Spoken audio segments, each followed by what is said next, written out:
Prayer is conversation with God. Prayer is the only way to release the supernatural power of God in your life, in your marriage, in your business, to show you great and mighty things. As powerful as God is, God cannot answer prayer until you pray. You often hear, or I often hear people say, well, I wonder when God is going to do something. The initiative rests with you. God says, when you pray, I will answer. God's not sitting there wondering what you want. He wants you to tell him, because if you tell him in faith, believing, you will receive it.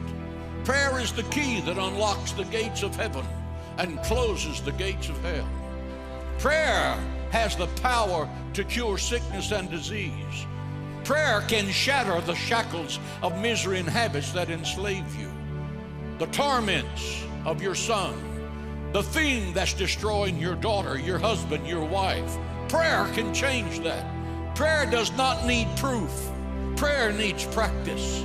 Intellectuals in America are jabbering about God being so distant and God being so far off. God is as close as your next prayer. Prayer is the weapon that God has given to his children to wage war in the heavenlies. Is your marriage under attack? Pray. Is your child being tormented by the prince of darkness? Pray. Is your business failing? Pray. Are you fighting a dreaded disease? Pray. Are you lost and without God? Pray. Is your life empty? Pray. Is your life meaningless and hopeless? Pray. The tragedy of our day is not unanswered prayer, but unoffered prayer. Prayer will either make you leave off sinning, or sin will make you leave off praying. You will either embarrass sin, or sin will embarrass you. God is sitting in heaven saying, pray to me. Ask me for great things.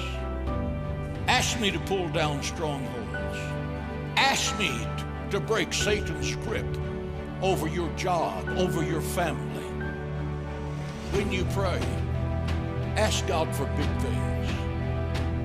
Ask God for big things. Nothing is impossible when that gets really in your brain. Nothing is impossible with God. Ask him to defeat the giants in your life. When you have a big need, ask big. Ask him to walk you through the fiery furnace. Ask him. He's the God who cannot fail, and he's just waiting to show you his awesome power. You do not visualize prayer. You ask God out loud. You don't visualize a prayer. You say a prayer.